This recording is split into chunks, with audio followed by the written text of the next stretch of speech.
Ano yung itsura ngayon? Isa lang sinasabi niya, uy, sali ka dito, maganda to. After 1 year, sali ka dito, may bago, maganda din dito.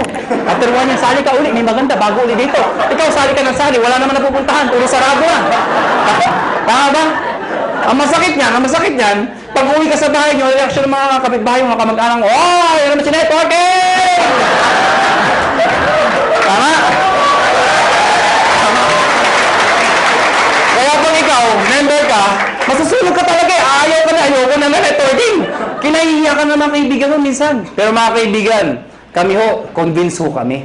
May pera ho. Sa ibang bansa ho, pag sinabing network marketing, katulad nung galing kami na Amerika, ibang klase ho.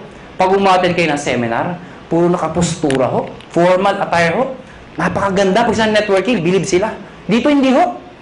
Diba? Kinahihiya ang networking dito. Mga kaibigan, isa lang naisip namin. Bakit tayo sali na sali sa kumpanya nagsasara? We've decided, August of 2005, sabi namin, tayo na lang magtayo para di na magsara. That is the idea, August of 2005. Mga kaibigan, matagal na ho kami sa network marketing. Marami na ho kaming kumpanya pinalaki. Marami nagsara. Sino naipit sa gitna? Kami ho. Tayong sumasali. Bakit? Imbita tayo ng imbita. Tapos yung may-ari, sasara. Sino napahiya? Di tayo nag-iimbita. Nakuha niyo ako? So, pag-aralan niyo yung mga may-ari, hindi naman network marketers. Mga negosyante ho. Iniipit lang ho tayo. So we've decided, kung kaya nila, kaya namin. Pero ngayon, hindi namin sasara. Bakit? Network marketers na ho kami. Nakuha niyo ako? Mga kaibigan, naghanap kami ng produkto. Hindi ko na-explain product. Na-ready na ho. Yung C24/7, yung complete, kinuha namin exclusivity from Nature's Way. Ladies and gentlemen, may nagtanong sa amin, kung talagang maganda yung produkto, kung talagang sinasabi niyong maganda at mabisa, bakit wala sa TV? Bakit wala sa Mercury Drug? Bakit wala sa mga magazine? Bakit ngayon ko lang narinig yan? Yan ang tanong sa amin. Mga kaibigan, yun na nga ho eh. Kaya ho kami lumalaki. Because of a simple idea. Bakit binigay sa amin Nature's Way exclusivity? Because of the simple idea. Ano ho yun? Yung user pwede maging pusher.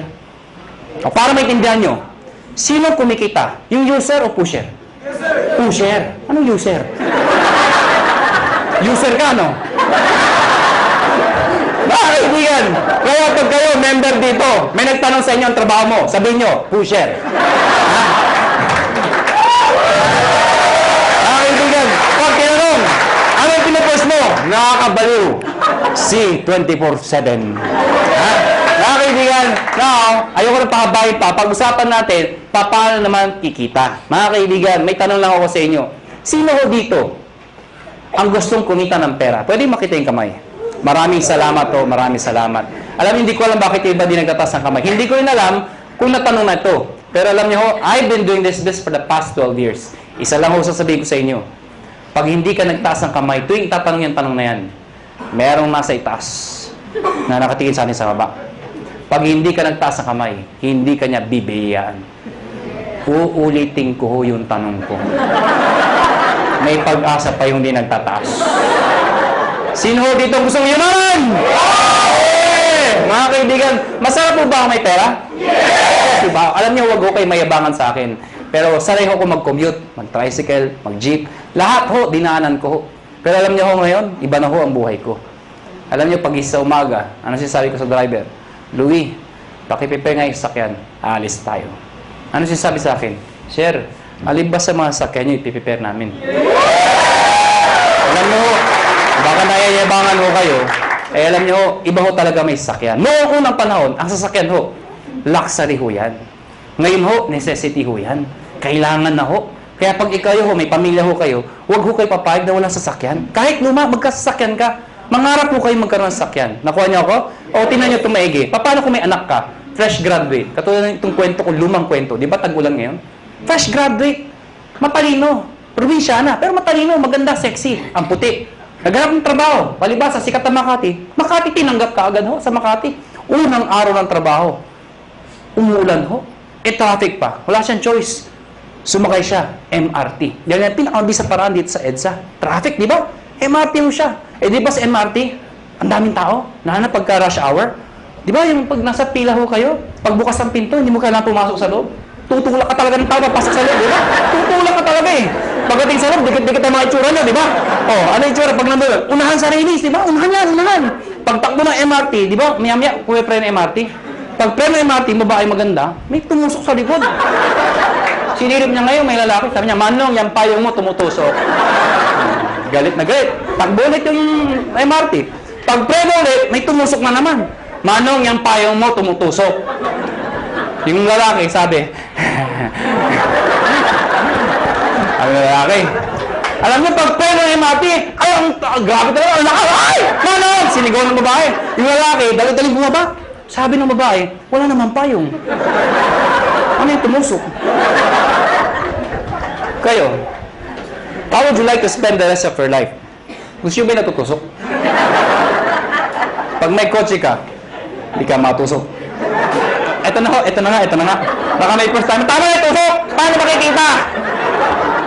Mga kaibigan, dapat makonvince mo tayong lahat na ang kumikita o yumayaman ay negosyante. Tama ba ako? Hindi ko nila lahat, pero kadalasan at karamihan.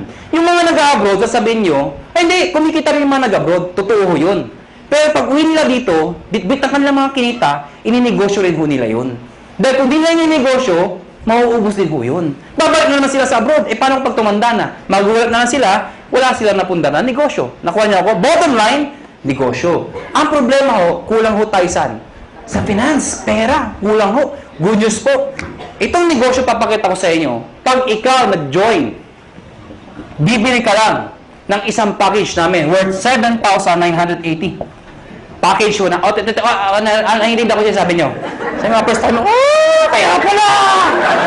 7,980, ha? Tama ba ako? Kitang-kita ko isang babae, itsura niya.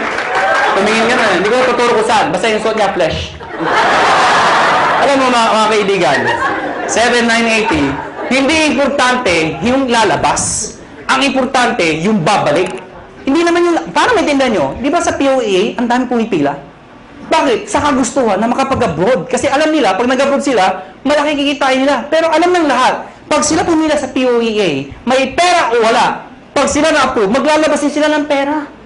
Pero kahit walang pera, pumipila. Bakit? Pag na-approvean, gagawa ng paraan. Bakit? Kasi pag nagawa ng paraan at nag-abroad sila, alam nila, mababawi nila. Anong importante? Hindi yung nilalabas. Ano ang babalik?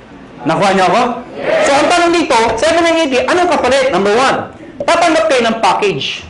Package ho, o products, na merong C24/7. Nakuha niyo ako?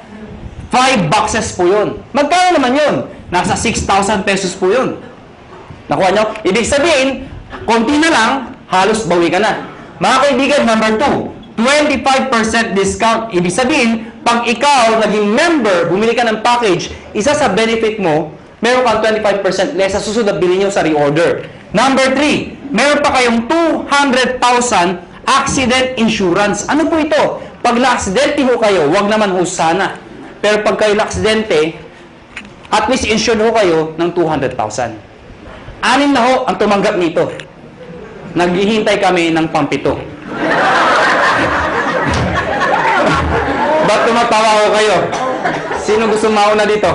Biro lang ho. May nagsabi sa ay, ako na yan!